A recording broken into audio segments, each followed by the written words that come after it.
Bride of Frankenstein is one of the first horror sequels ever made, and still one of the best. Director James Whale returns and puts on it his stamp of quality.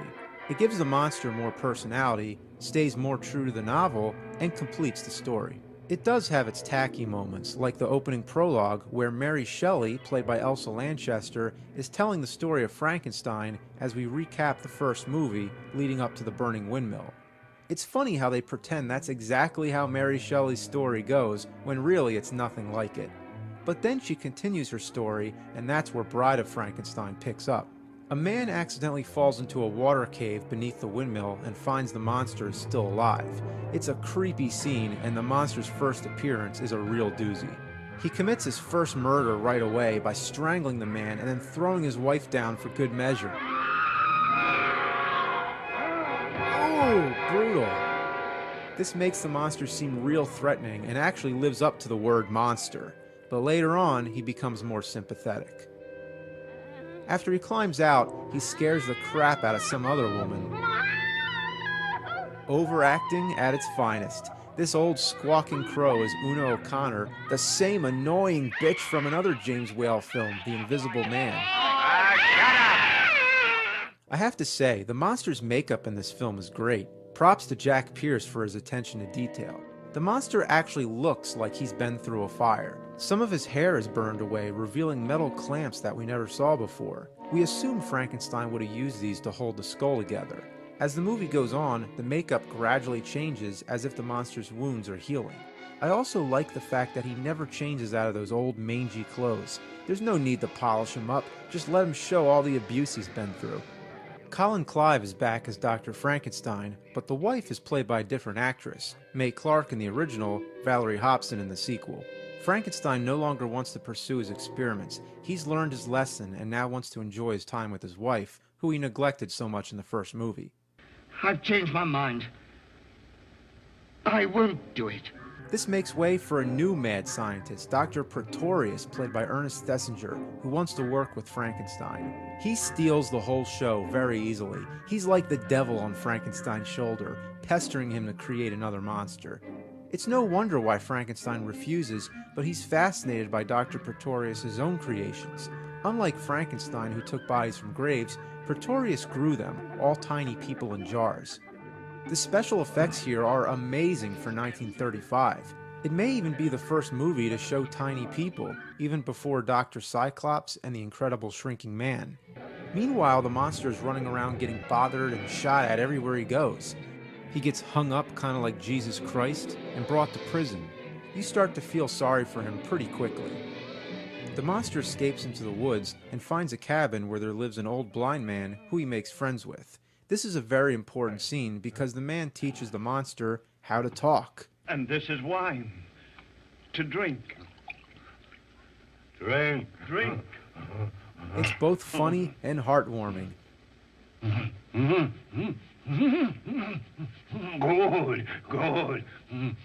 This scene draws its basis from the novel, and it's become famous and again parodied in Young Frankenstein. Tragedy happens when two wandering hunters happen to come across the cabin and find the monster. They could have left well enough alone, but instead they gotta burn the place down. What a couple of dumb shits. The monster storms into a cemetery and finds an underground crypt where Dr. Pretorius is drinking to a skull. He's one sick dude, you gotta love him. I especially like the way he reacts to seeing the monster.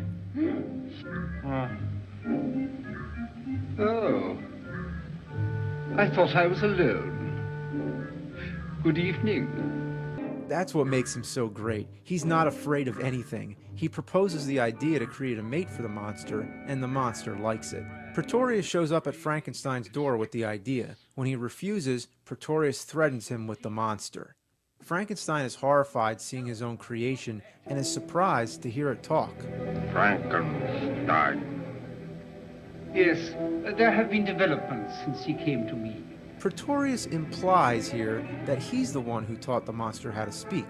It's a lie, as if rubbing it in Frankenstein's face, saying, yeah, I have more control over your creation than you do. It perfectly sums up what a cool and cocky sleazeball he is.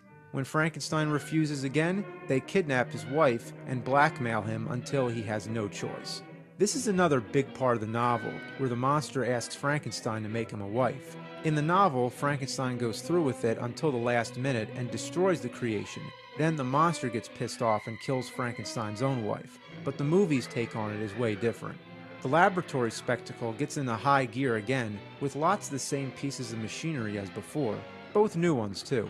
There's another assistant all of a sudden named Carl, played by Dwight Frye. He's the same actor that played the assistant Fritz in the first movie. Obviously they're not the same character because Fritz dies and Carl is not a hunchback. Why they would use the same actor to play the same type of character, I have no idea.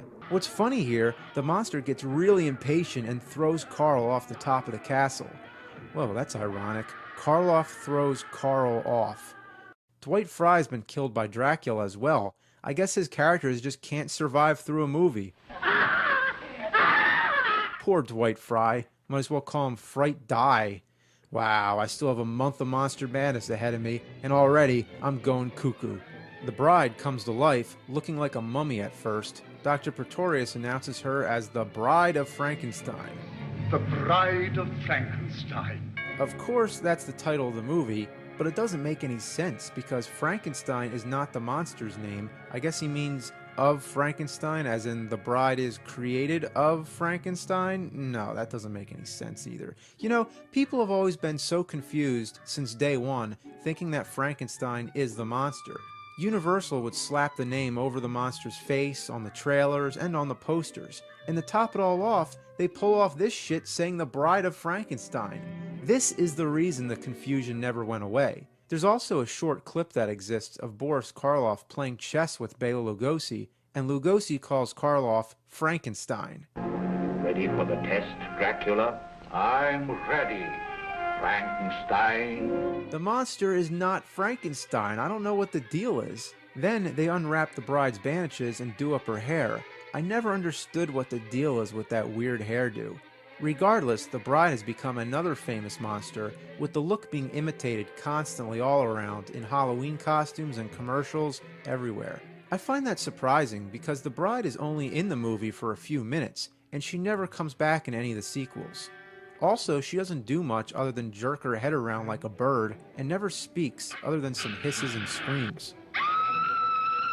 She's played by Elsa Lanchester, the same actress who played Mary Shelley in the prologue, but she's only credited for playing Mary Shelley. For the bride, they just have a question mark, like they did with Karloff in the first movie.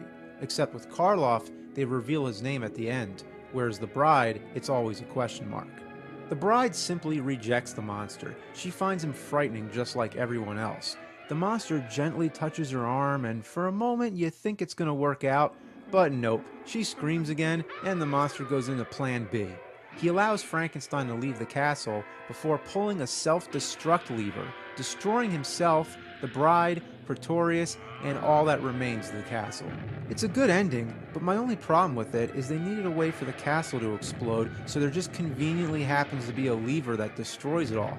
Why the hell would Frankenstein have a self-destruct lever, especially without any kind of safety lock? What if somebody hit it by accident? Anyway, for a 1930s movie, it's pretty sophisticated, with a dark sense of humor, lots of great camera angles, and a full musical score, whereas the first movie had hardly any music. Giving the monster dialogue and an emotional side really allows Boris Karloff a chance to shine. In many ways, Bride of Frankenstein surpasses the original. It's a masterpiece all the way. Fire is good. Fire, no good.